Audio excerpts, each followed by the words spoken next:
నువ్వు TikTok videos చేస్తావు కదా? నీకు తెలుసుగా. అదేలే, అవి ఇంకొద్దు, ఆపే.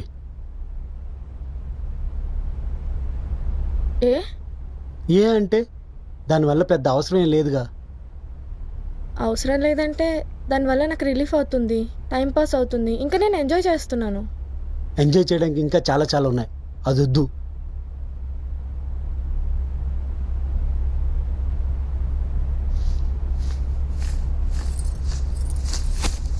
అసలు ప్రాబ్లం ఏంటి? ఎందుకు చేయకూడదు? కరెక్ట్గా చెప్పు.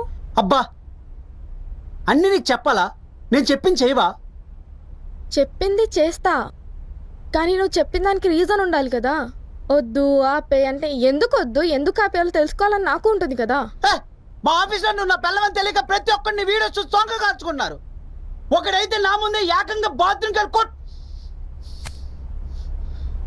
ఆఫ్టర్ కప్పులు కడుక్కున్న ఆఫీస్ బాయ్, టీ అందించుకున్న ఆఫీస్ బాయ్ కూడా రాత్రి అంతా నీతో గడపాలన్నమాట. నా దరిద్రం ఏంటో తెలుసా? ఇదంతా వచ్చి నాకే చెప్తున్నారు. ఎలా ఉండేది నాకు? రీజన్ కావాలంటే రీజను.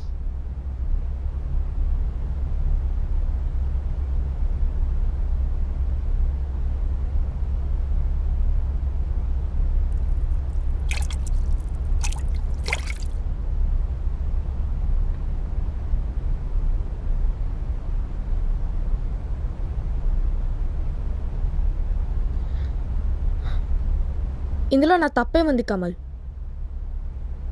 ఇందులో నా తప్పే ఉందో చెప్పు. ఇలా వీడియోస్ చేస్తూ అందరికీ కనిపించడం నువ్వు చేసే తప్పు. ఓకే, వీడియోస్ చేయడం ఆపేస్తే వాళ్ళు ఇంకా నన్ను చూడరా? వీడియోస్లో కాకపోతే రేపు ఇంటికి వచ్చినప్పుడు చూస్తారు, లేకపోతే ఇంకెక్కడైనా చూస్తారు. అప్పుడు కూడా వాళ్ళు అలానే ఫీల్ అవుతారు. నేను ఈ పెళ్ళానని తెలియదు కాబట్టే నా మీద నా ఫీలింగ్ గురించి నీకు ఓపెన్గా చెప్తున్నారు.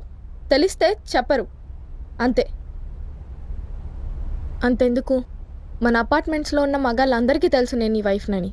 వాళ్ళల్లో ఒక్కరు కూడా నన్ను ఆ దృష్టితో చూడట్లేదని ఏమైనా గ్యారంటీ ఇవ్వగలవా? వాచ్మెన్ నుంచి ఓనర్ వరకు ఎవరికైనా ఆ ఫీలింగ్ ఉండొచ్చు నా మీద.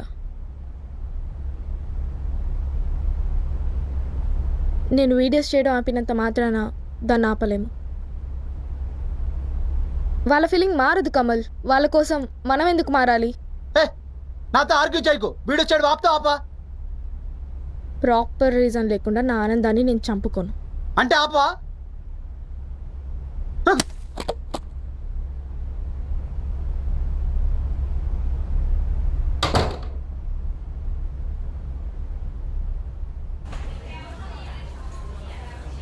రే సత్తే, సత్తిగా అన్నా రండి రా. కప్పులేడు ఇక్కడ కంగాలి. ఇక్కడ తీయండి. ఏం పిల్లలు పెడతాయటి?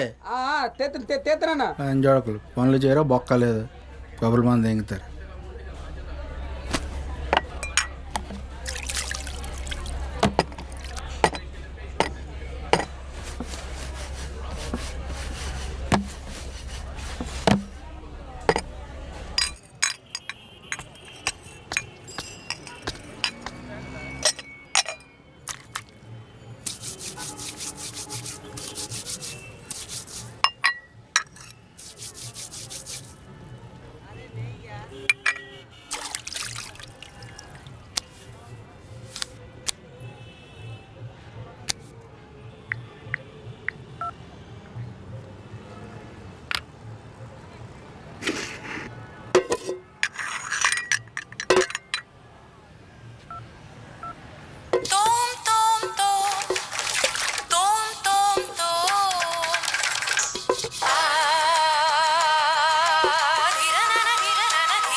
ఓరే, ఇది మా హోటల్లో చేసిన వీడియో చూడు.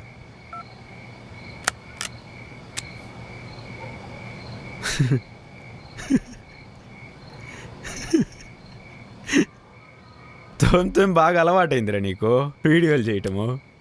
అవునరా, ఇవన్నీ చేస్తుంటే మీ వానరు ఏమంటా నిన్ను? గొప్పోడు రా బాబు. ఆ, అక్కడ వాండ తర్వాత వాండలు అంటే మన మీదంతే అక్కడ. అర్థమవుతుందిలే ఇవన్నీ చేస్తుంటే గొప్ప వానరు అని. మా ఆఫీస్లో ధనరాజ్ సార్ ఉన్నాడు. ఆయన నువ్వు సేమ్ రా. ఆయన చూస్తాడు, నువ్వు చేస్తావు అంతే.